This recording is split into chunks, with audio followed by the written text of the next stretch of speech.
Welcome back to Rock On Studio Live. My name is Elwood, and thank you so much for hanging out with us today. Hopefully you're staying safe, staying strong, and mentally getting through all this. I know it was tough. All right, Rock On Studio, the only show that puts you one-on-one with all of your favorite rock stars during quarantine. And the best part about this show is you can get involved. Remember, if you got a question for the band, if you got a comment, just drop it in the comments section, and we'll try to get to them as many as possible. So engage, sit back, relax, or it is Thirsty Thursday, and it's been a long day. So need a little bit of a whiskey to get through this one. I'm very excited about my guest on the show today. They are back with a brand new single that was co-produced, co-written with one and only David Draiman of Disturbed.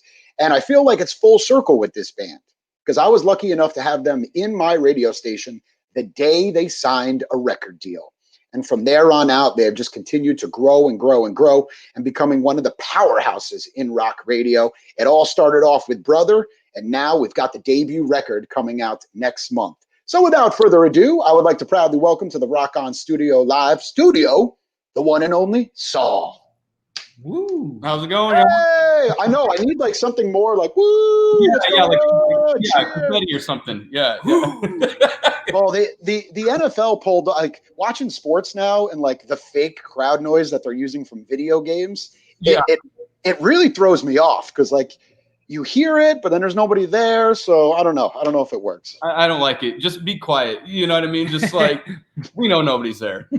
Well, I love it during sports because the audio will just completely cut out because it's so quiet. You can hear them cursing. Like you can actually hear them screaming at each other. So it's like, oh shit. Oh shit. There's another block. I would not want to be the dude on the button. Yeah. Well, it's so great to see your faces, man. How you guys doing? Good. Yeah, just been like you said, got a new album coming out in October. We just been killing. Yep. That's about it. So congratulations, King of Misery out now, impacting rock radio all across the country. So make sure you call your local rock stations and definitely request it over and over. That's the best thing you can do is let your voice be heard. And on top of all that, David Draiman. So let's talk about how David Draiman got involved with you guys because, dude, he is a super fan. He's on social media supporting you. He's dropping liners, man. So how did this go about? You know, it was crazy. So Zach and I were in Hawaii at the time. And okay, this is starting off rough. Okay, so now you're a rock star. You're in Hawaii. We're in Hawaii. we hear somebody, you know, like sound like they're drowning. So since I don't swim, Zach ran out there and pulled this guy in. And turns out it was David Draiman. And, get out of here. Yeah, Zach gave him mouth to mouth, which lasted a little longer than I was hoping it would.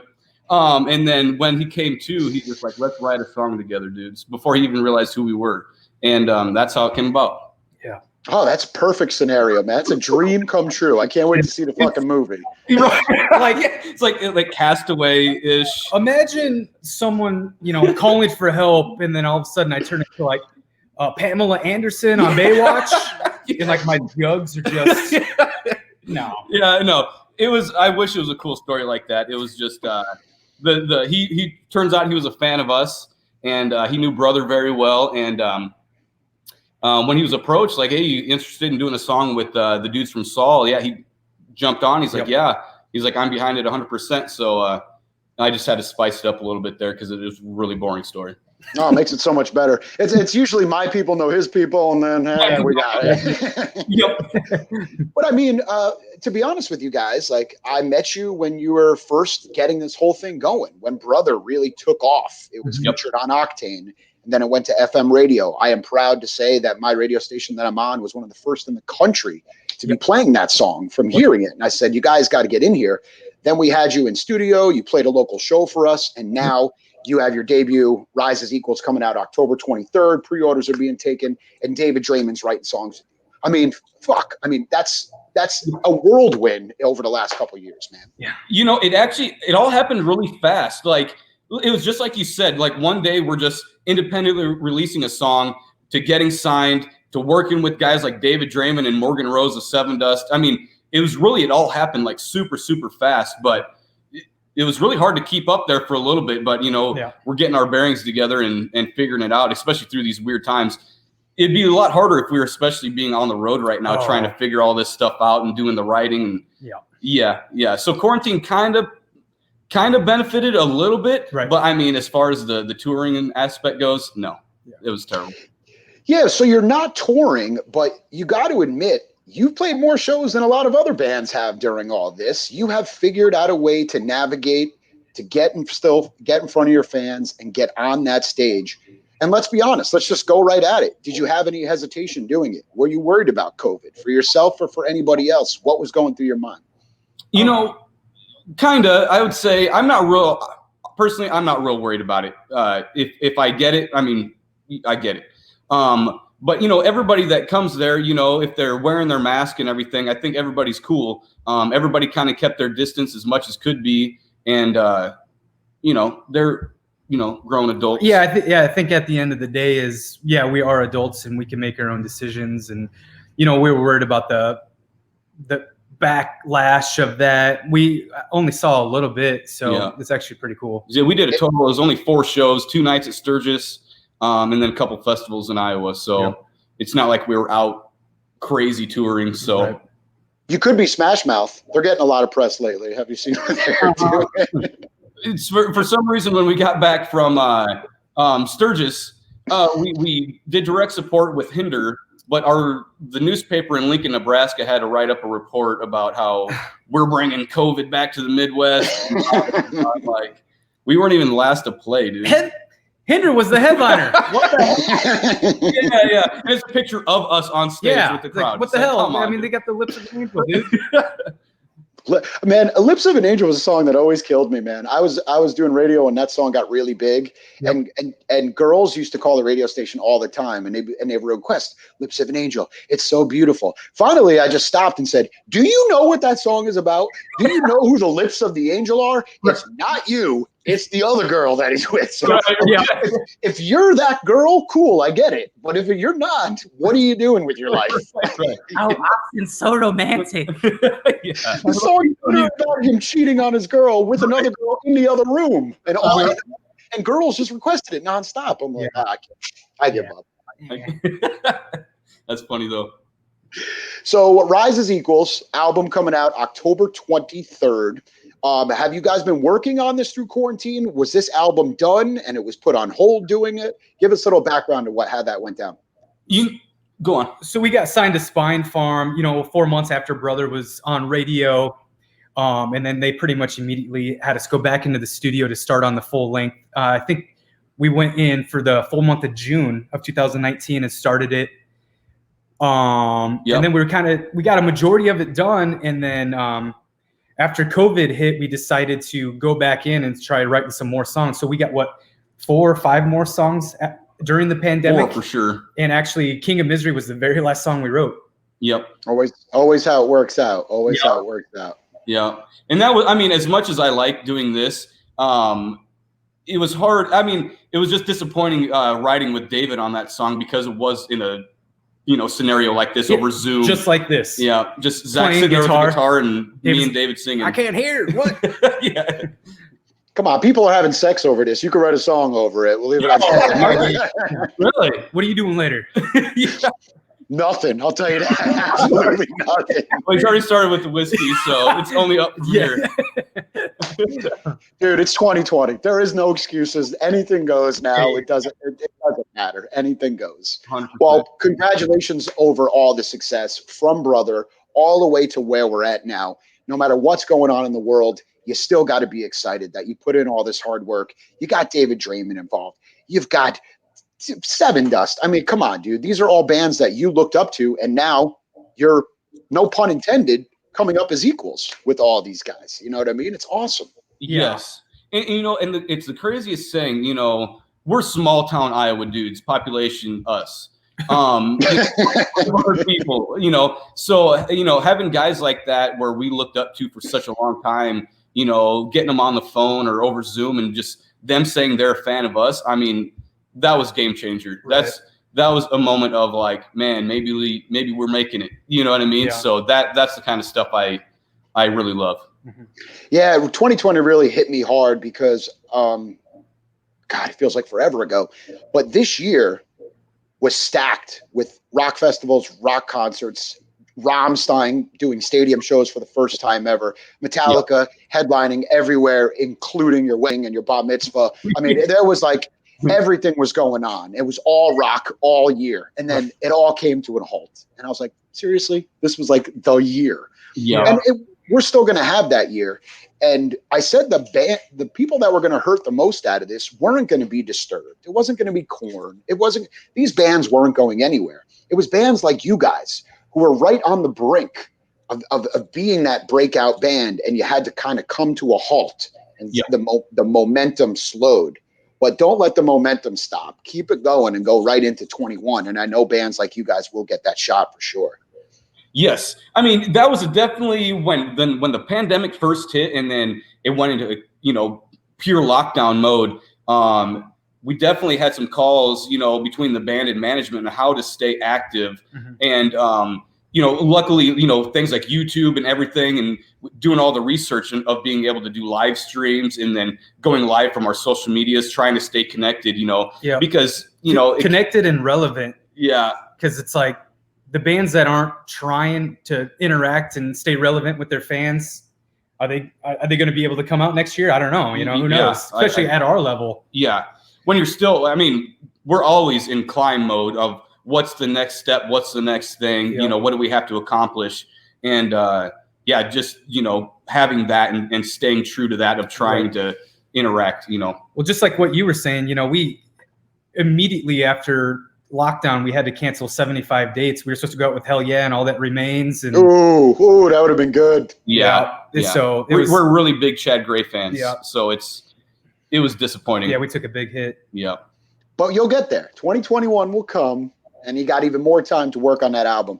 Because I know or playing it live. I always laugh when bands put out a new record, and then I'll interview them or I'll see them, and I'll be like, hey, what songs are you going to play from the new record? And they're like, 2. We don't know how to play the other ones live yet. So it's like, wait a minute. You just put out some record. You didn't know how to play it? Like, no, we don't play it live. We got to figure that out still. Yeah. No, when we come to swing, and we're going to do the whole record. Yeah. I love it. And thank you guys so much for doing this. Rock On Studio Live. My name is Elwood, and that is Saul. And we're going to continue on here with some fun because I thought of this. So you had to go through Zoom and write a song and write lyrics with David Draiman, correct? So which one do you think out of you, which brother is better with words? Shit. Can you say that on this record? Oh, sorry, man. yeah, you're fine. You're fine.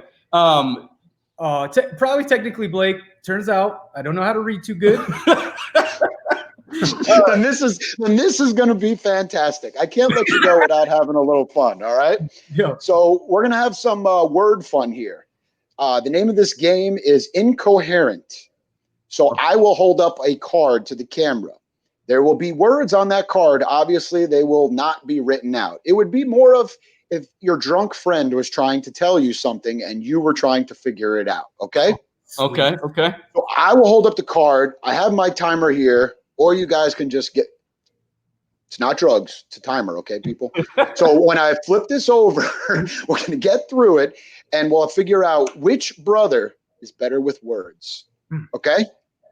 Your first like that, it might be Zach. Yeah, who knows? I'm like Charlie Day, dude. Go on. All right, you ready for your first one? Yep. And I'll give you a hint. The hint will be large and in charge, I will say. All right. Large and in charge. Saul, words that go. Range and boner. Rage and boner.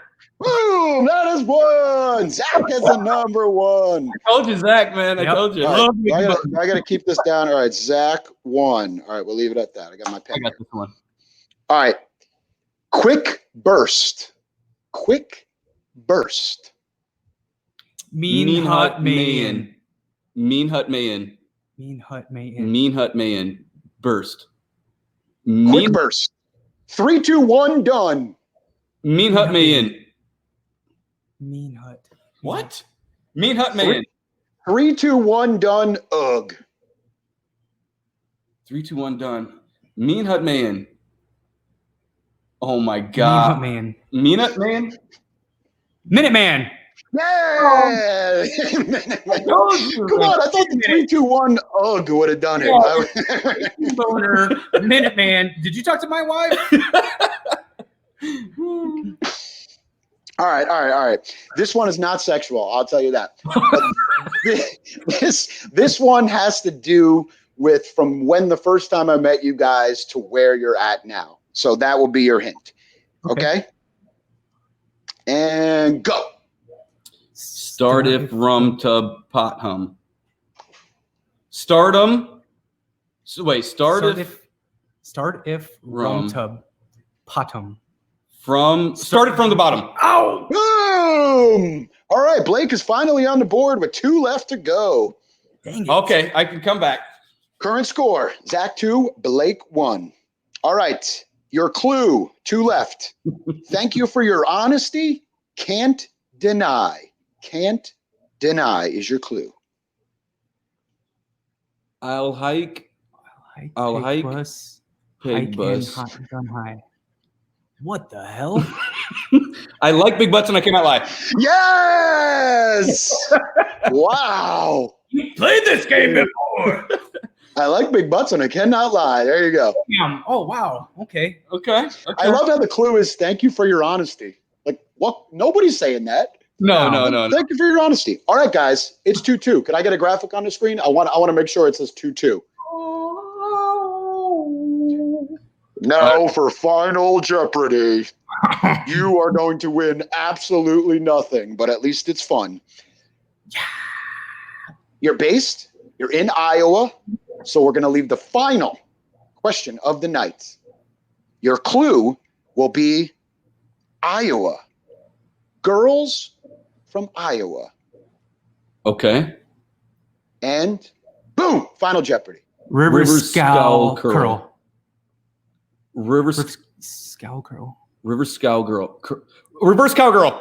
Yeah, Blake comes all the way back to take the win. Zach, it is true. You cannot read. But you actually read a little bit better for the drunk worlds, you know? Right. Did you nail the table down? Because Mac's about ready to flip it. Winner! Blake 3, Zach 2. Oh, man. That was a good one, though, right? Yeah, That was a lot of fun. Incoherent. There's a new way to write song lyrics. Just grab these cards, go through them, and then boom, we got a whole new song. You just put them all together. I like the name of this song would be Reverse Cowgirl, Likes Big Butts, Not Minutemen, Started from the Bottom, and Now I Got a Raging Boner. There you go. There's your first line. That's a title. Sounds like a number 1 on the pop station. Dude, that's the thing. These pop songs, man, they sell like crazy. Streams are huge, and the lyrics, they're like as deep as a puddle, man. I do like a lot of pop songs, but man, it's actually pretty embarrassing that they're making that much money on some of those songs. What, man? It's so WAP. WAP. Yeah. I did see a meme that said I told my pastor WAP meant worship and praise. Oh, then man. he was on Facebook next day saying, "You guys better be ready to WAP all day Sunday with me. You better bring the WAP." Oh, that is hilarious. Innocent. Terrible, man. Terrible. All right. Rock On Studio Live, man. You guys got to check out Saul if you haven't done it yet. King of Misery, new single out now. Rise as Equals. The debut full length going to be out on October 23rd. New single, co-written, co-produced with David Draiman of Disturbed. Check out their social medias as well. David's all over that, posting his videos and support and his creepy voice that he likes to do. When I got those blinders, David Draiman here. I was like, man, it was like haunting. It's so low, isn't it? I think it's wicked low. I'm pretty sure it's called the Voice of Doom. Like it's coined that. Like it's a real thing. What, I couldn't. The Disturbed ones, they're fans. Yeah, it's like a Voice of Doom. It's like a character. Really? Mm-hmm. I didn't get to see David for a while, and then I saw him at a record release or a Sound of Silence thing they did. Yeah. And his labret piercing was gone, and it was like the first thing I noticed. Right. And I saw him. I was like, David, you know, he's like, I don't know. Everyone keeps asking me about that. I was like, well, that was your signature look, and you kind of just took it out. And I'll never forget. He said, dude, I'm getting old. I can't look like the manager of Hot Topic forever. Oh, that's hilarious. It was good, man. Well, you got a great team behind you. Shout out to all your guys that have been supporting you. You will get back on the road. We will see you live. I've said it from the beginning. when you talk about bands that are on the up and up and put on one hell of a live show, I mean, you guys have that locked down. You do your own production, you do your own lights. The sound is so full. The songs are so catchy, just like David said. It started with Brother. We're all up to King of Misery now, and we can't wait to hear the full-length album, dude. Thank you, man. We're super excited about this album. Really, really. Yeah. It's going to be big. All right, make sure you subscribe to the channel, Rock On Studio Live on YouTube. Just click subscribe. Got some great ones coming up next week. My featured guest will be Royal Bliss and Shim, live from Australia, performing their new song, Medication. Also, Brent Smith and Zach Myers of Shinedown will be joining me to talk about the release of their debut album next Monday before their drive-in little concert series goes about, and we do that. And we can't thank you guys enough for hanging. That is Saul. Check him out now. My name is Elwood, and this is another episode of Rock On Studio Live. Stay safe, guys. Thank you.